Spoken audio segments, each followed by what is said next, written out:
Yeah, hello. We'll start the session.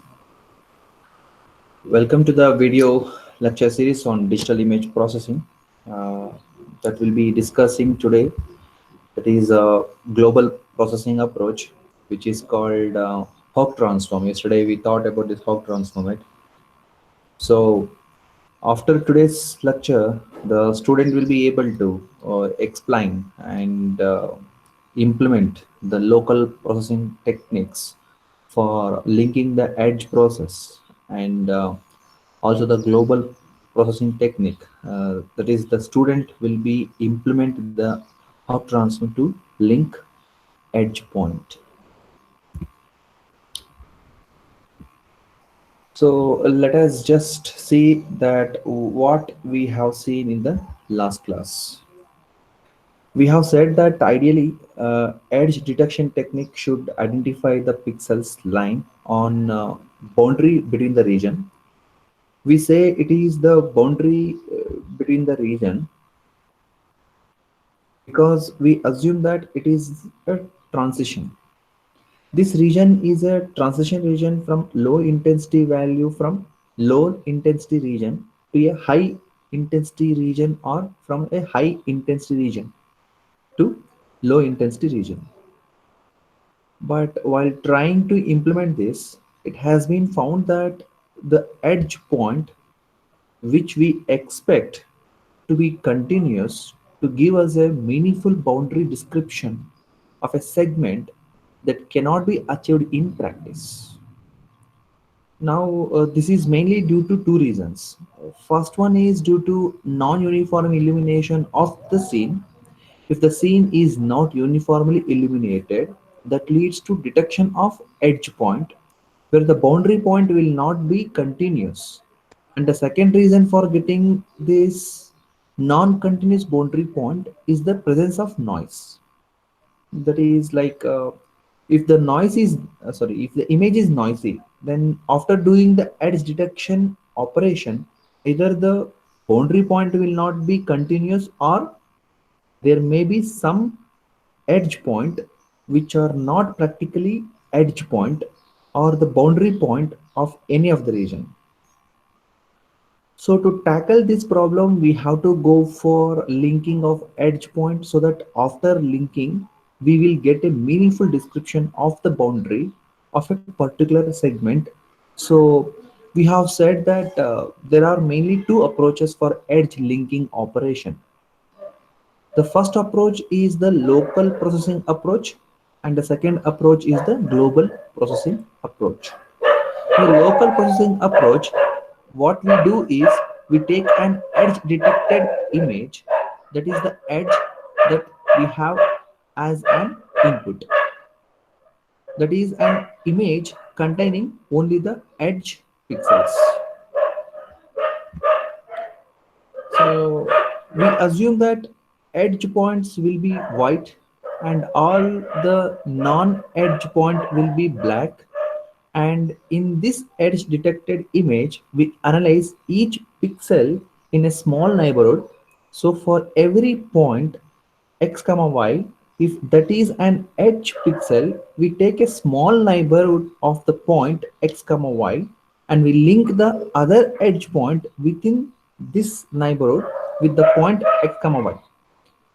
If they are similar in nature, so whenever we find that within the neighborhood we have two edge point which are similar in nature, then we link these edge point, and after linking all such edge point we get a boundary of pixels that are similar in nature. So basically what we get is a well defined boundary of a particular segmentation. So when we say that we have to link the edge point which are similar in nature, then we have to have some similarity measure. So remember that after edge detection operation for every edge point, we get two quantities. One is the boundary strength at that point, and the second quantity, that is the direction of the edge at that particular edge point. So by comparing the boundary strength as well as the directions of the boundary at point x comma y, and at a point which is in neighborhood of x comma y, we try to find out whether these 2 points are similar or not. So if these 2 points are similar, we simply link them. So for this, what we have to do is we take an edge point x comma y and we find out a point x dash comma y dash which is in the neighborhood of x comma y.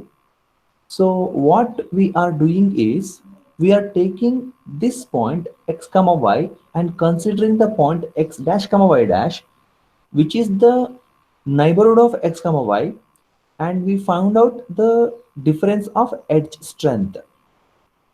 We know that this delta f of x comma y is the image function, and f of x comma y gives the intensity value at location x comma y in the image, and delta f x comma y, this gives you the gradient of the intensity value at location x comma y.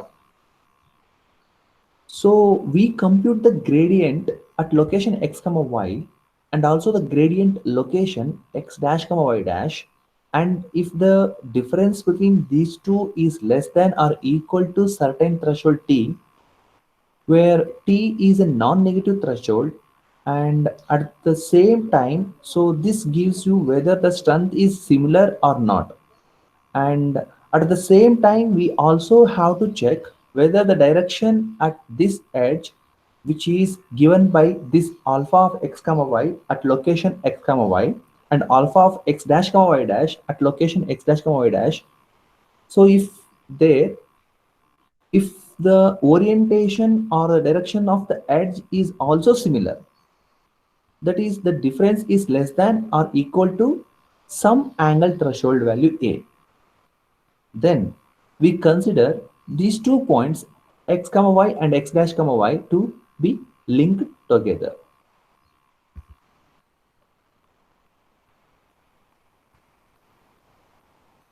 This is how we happen. So in this particular case, our x dash comma y dash has to be in the neighborhood of x comma y, so that uh, so in this you can see that is what is represented by x dash comma y dash is belongs to nxy. So this is the local representing a local processing technique. But as we said that we are going for linking of edge point because the edge point are discontinuous, and normally the edge neighborhood size that is taken is small neighborhood. So if x dash comma y dash is not within the neighborhood of x comma y over a given definition of the neighborhood, in this case x dash comma y dash cannot be linked with the edge point x comma y. So to solve this problem, because x dash comma y dash, the two edge points can be far apart depending upon the amount of noise that you have or the depending upon the lighting condition, but we should be able to link those points as well. So in such cases, the local point techniques does not help you to link the edge points. What we have to go for is the global processing technique, and the global processing technique that we will discuss today is called the Hawk transform. So it is Hawk transform. So what is this Hawk transforms? We'll see now. The Hawk transform is a mapping from the spatial domain to the parameter space. So let us take an example. Suppose I have this x comma y coordinate system, and I have a single straight line in this x comma y coordinate systems, and we know that in the slope form this straight line is described by an equation which is given by what, y is equal to mx plus c, where m is the slope of the straight line and c is the intercept value. Now, for a particular straight line, the value of m and c will be constant. So I represent them by m1 comma c1, indicating that these two values, right? The slope and intercepts are constant for a particular given straight line in the xy plane. So you find that this particular straight line is now specified by two parameter. One of the parameter is m1, which is the slope of the straight line, and the other parameter is c1, which is intercept. Now I mapped this straight line to the parameter space because I have two parameter m and c, that is slope and intercept. So our parameter space will also be a two-dimensional space. So what I am trying to do is I'm trying to map this straight line in a parameter space. So I draw this MC plane. I will have the slope along one direction and the intercept C along another direction.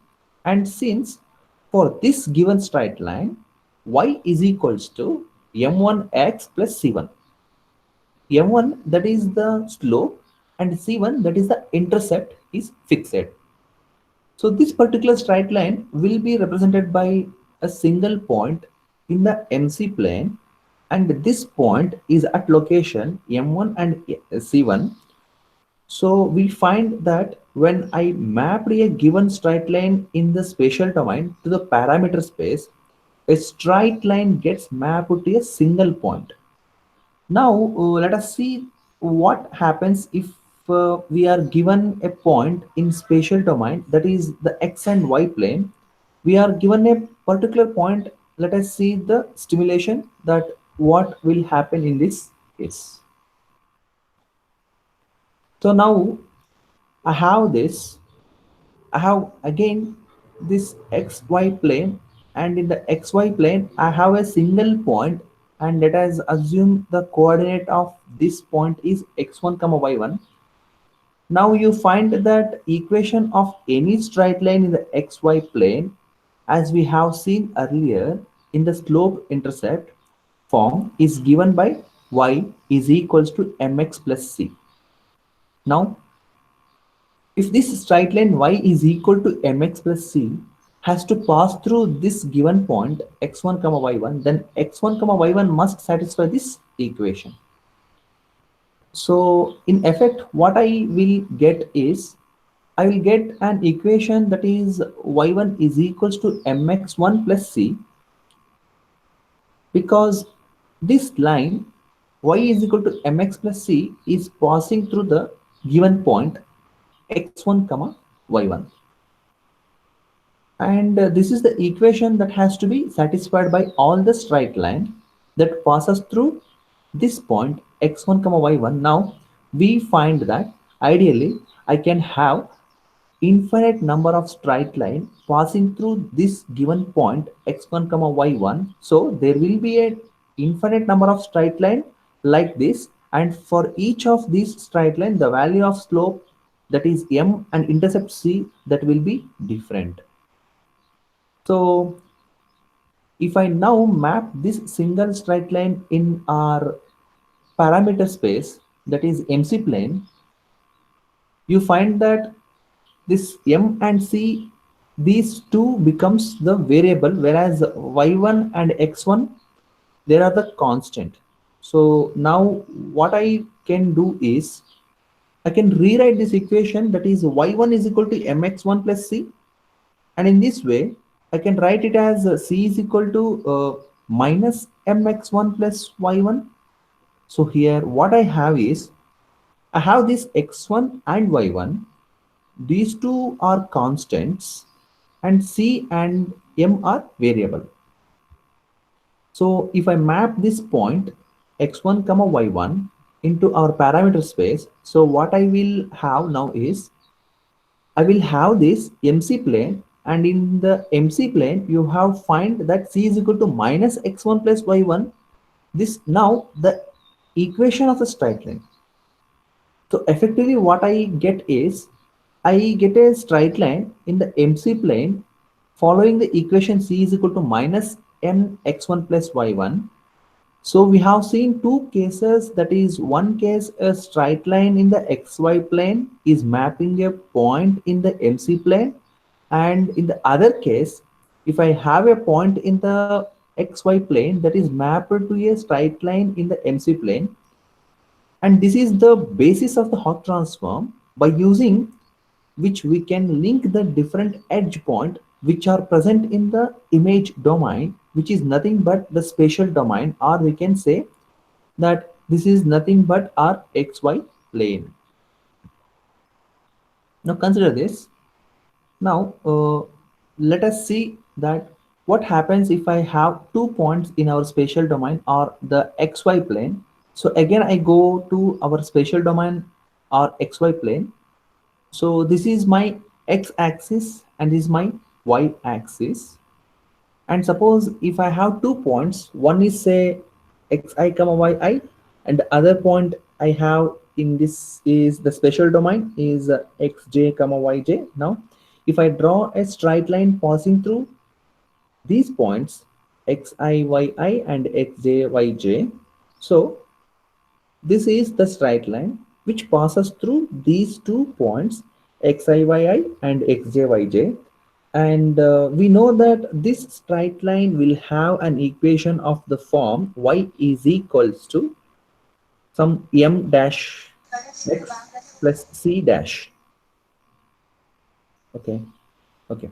So what we have to do by using the Hug transform is that, given these 2 points xi, yi, xj, yj, we have to find out the parameter or the equation of a straight line which is passing through these 2 points xi, yi and xj, yj. Now we have seen earlier that a point in the xy plane is mapped to a straight line in the MC plane or in the parameter space. So here in this case, since we have 2 points in the xy plane, and this will be mapped to two different straight line in the MC plane.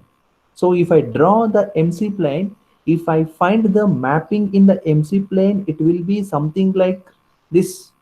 So I have this parameter space or MC plane. The first straight line, the first point xi yi will be mapped to a straight line like this, where the equation of this straight line will be given by c is equal to minus xi plus yi. And the second point will be mapped to another straight line, say something is like this, where the equation of this straight line will be given by c is equal to minus xj plus yj.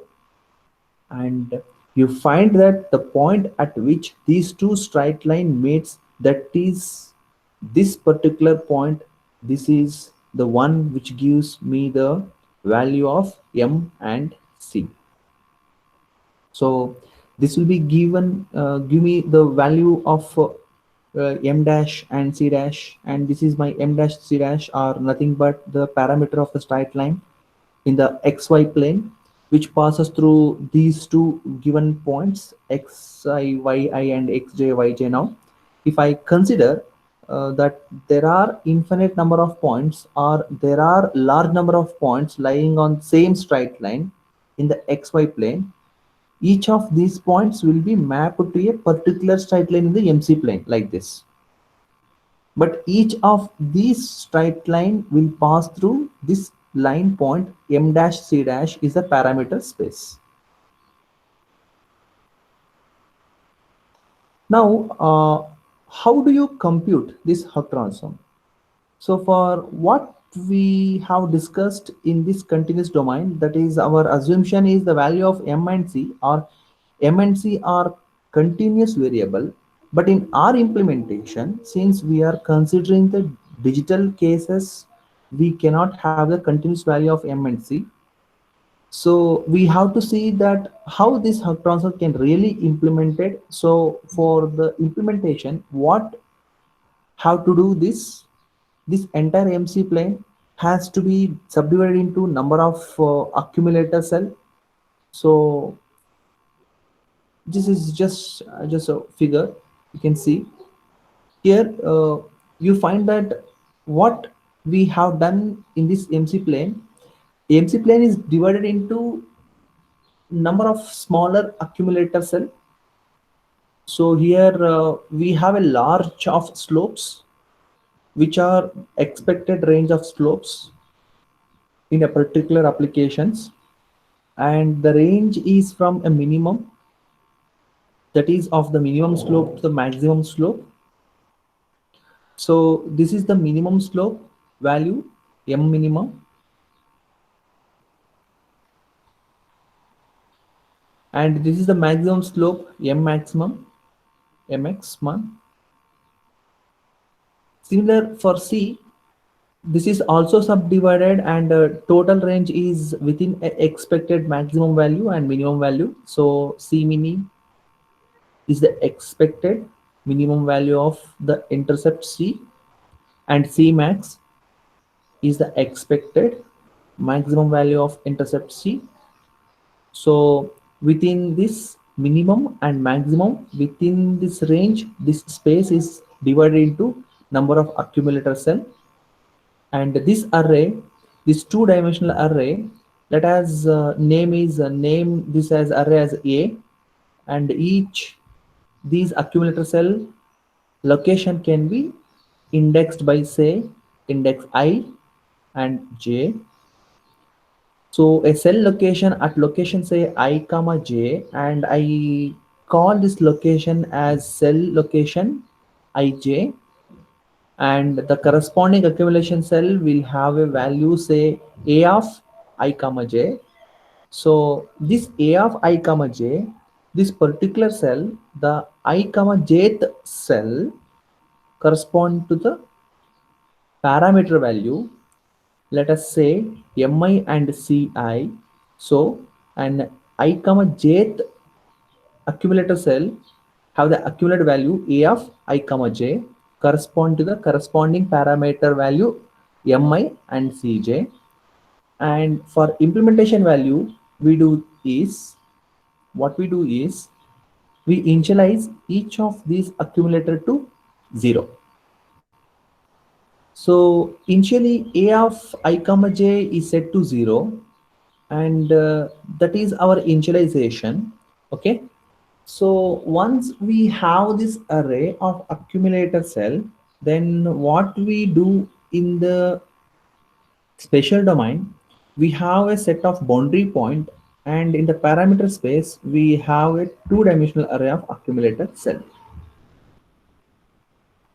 So what we have to do is we have to take a boundary point, say xk comma yk, in a single boundary point in the spatial domain. And we have seen earlier that these boundary point xk yk is mapped to a straight line in the parameter space, that is in MC plane, and the equation of this straight line is given by c is equals to minus m xk plus yk. Okay. So what we have to do is we have to find out the value of m and c from this particular equation. Now in our case, what we have is the value of m and c are not continuous, but they are discrete.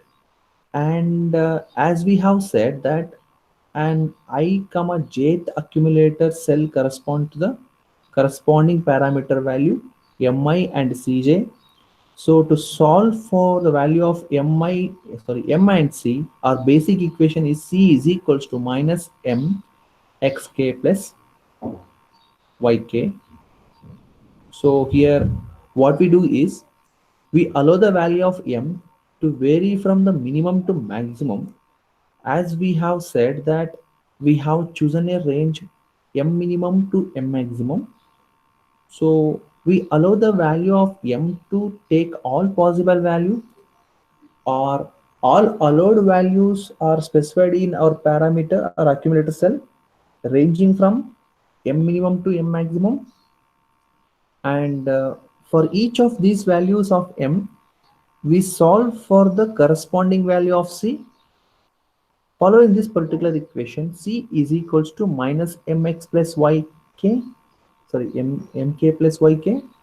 Now the value of c that you get by solving this particular equation for a specific value of m that may be a real number, whereas we have to deal with a discrete case. So whenever we get a value which may be a real value or maybe the value of c that we get, what is not allowed as per our definitions of accumulator cell, then what we have to do is this value of c has to be rounded off to the nearest allowed value of c as specified in the accumulator cell. So whenever for a particular value of mp, I get a value of cq, that is the intercept value, then the operation I do is the corresponding accumulation cell a of p comma q is incremented by 1. So I make a of p comma q is equals to a of p comma q plus 1. So this I have to do for all the points in the boundary point in our spatial domain, that is in the xy plane. For each of these boundary point I have to compute it for every possible or every allowed value of m as allowed in our parameter space. So at the end you will find, because for every computed value or computed value of mq or cq, I am incrementing the accumulator cell by 1, where the accumulator cell are initializing to 0. So you find that at the end of the process, if an accumulator cell a of I comma j containing the value say q, so we are considering this after we consider all the boundary point in the spatial domain. For each of these, we compute the corresponding say mp and cq for all allowed value of m, and I find out the corresponding allowed value of c, and for each such pair of mc and cq, I do this incrementing operation on the accumulator cell. So at the end of the process, if the particular accumulator cell A of I comma j containing the value q, that is an indication that in the spatial domain, I have capital Q number of point or boundary point which are lying on the straight line y is equals to mix plus cj. Now the equation is what is accuracy of this particular procedure, that is how accurate is this estimation mi and cj, that depends upon how many number of accumulator cell I will have in the accumulator array. So if I have a very large number of accumulator cell in the accumulator array, then the accuracy of the computed M and C will be quite high. Whereas if I have small number of accumulator cell in our accumulator array, then accuracy of this computed value will be quite less. Now the equation is how we can use this to detect the number of straight line present in the spatial domain. Let us consider the case like this. So I have an image in a spatial domain, and the boundary point of this image are something like this. So these are the boundary points in the straight line. So when I compute this Hawk transform, I get an accumulator cell. So you find that this particular straight lines are like 1, 2, 3, 4, 5, 6, 7, 8 number of points in this slide. On this straight line, there are 1, 2, 3, 4, 5 number of points. On this part of straight line, there are again 5 number of points. On this part of the straight line, there are 4 number of points. And if I consider this part also a straight line, so on this straight line, there are 3 number of points. Like so in our accumulator cell, I will get one cell with equal to 8, I will get another cell which is equals to 5. I will get one more cell with the value equals to 5. I will get one cell with the value is equals to 4, and I get another cell with the value equals to 3. Then if I choose all these values, say if I say that I will consider a straight line to be significant if the corresponding accumulator cell containing the value greater than or equal to the 3, then by this process the number of straight line that I will be able to detect is that straight line, this straight line, then this straight line as well as this straight line. Like, but if I say that I consider only those straight line to be significant where the number of collinear points lying on the straight line is greater than or equal to 4, then I will be detecting only this straight line. This straight line, this is okay. Okay, point on lying on straight line. Now the problem comes when this straight line tries to be vertical, that is parallel to x-axis. If the straight line is parallel to the x-axis, then the slope of the straight line, that is the value of m, leads to be infinity. And in this formulation we cannot tackle the value of m which becomes very large or which tends to becomes infinity. So what should we do in this problem is, so to solve this problem, instead of considering the slope intercept form, we do consider, we can make the normal representations of straight line.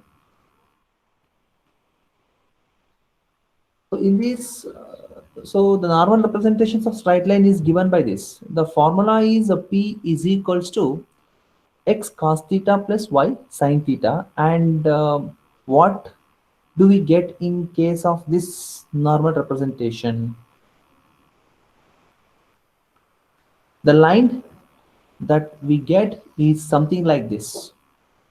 So here again, I have this straight line in the x plane, and but instead of taking the slope intercept form where the equation was given by y is equals to mx plus c, I take the normal representation where the equations of straight line is given by p is equal to x cos theta plus y sin theta.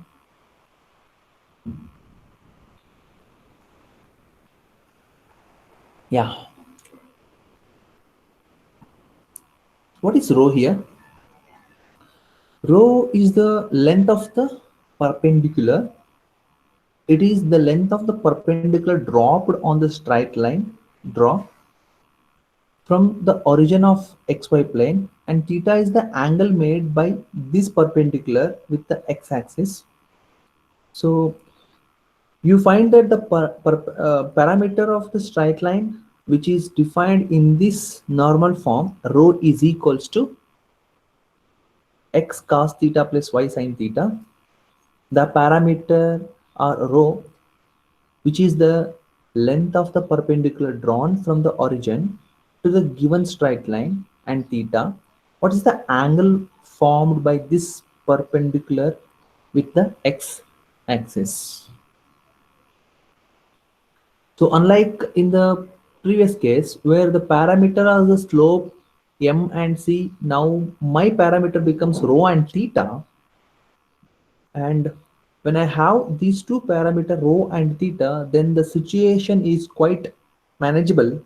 That is, I do not have the situation of leading to a parameter which can take an infinite value. So we find that this particular case, what can be the maximum value of rho and the maximum value of the theta?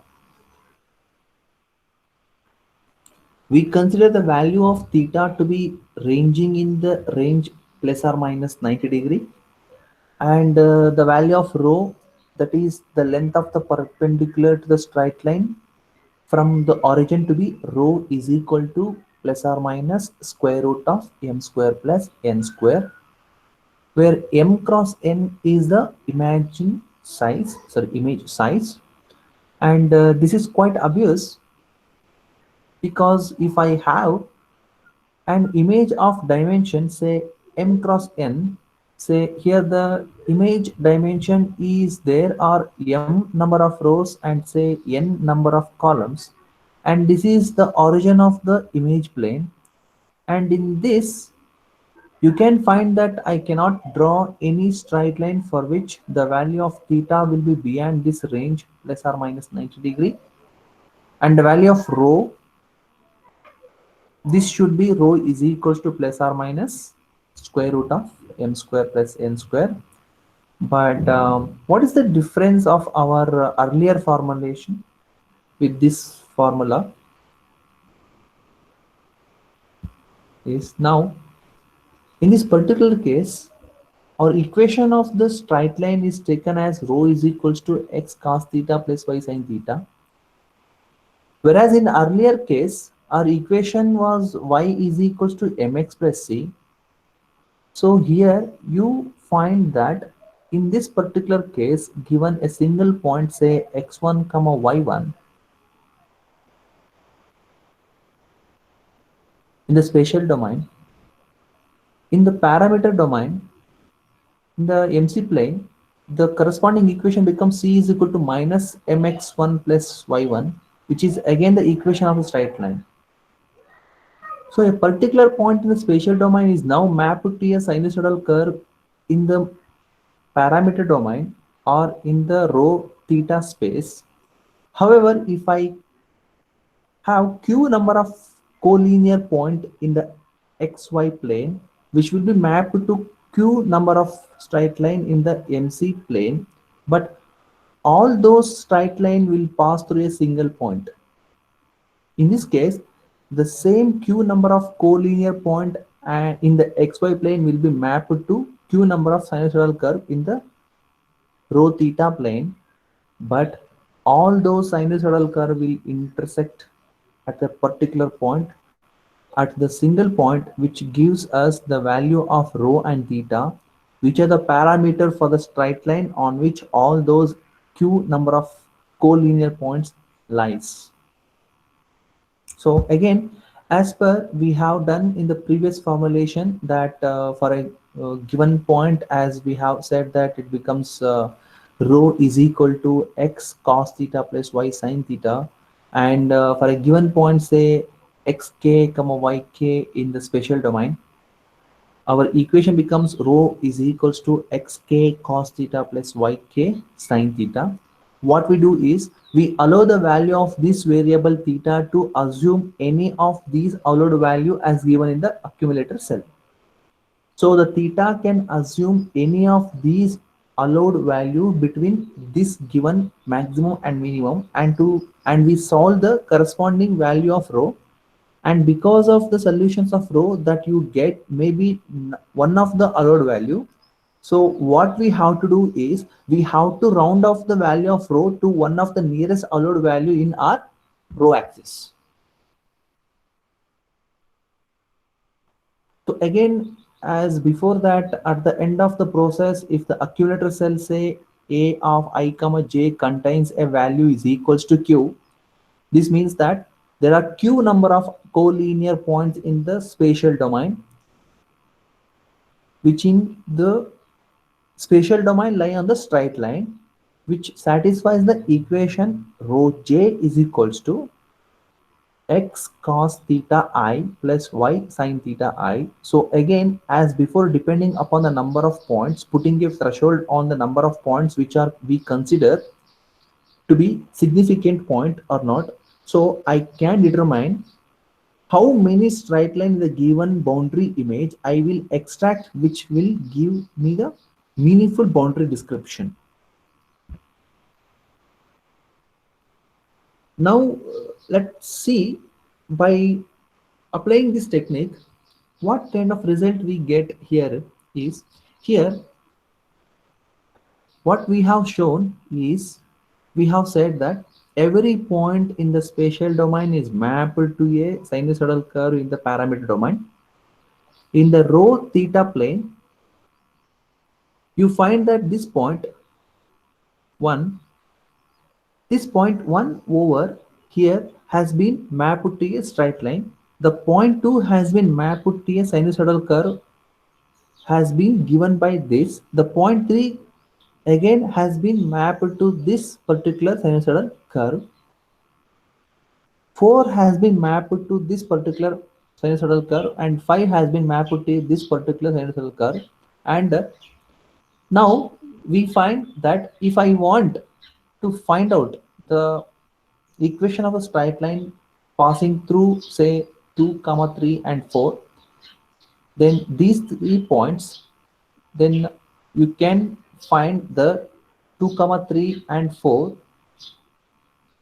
These three sinusoidal curves are meeting at this point in the rho theta plane.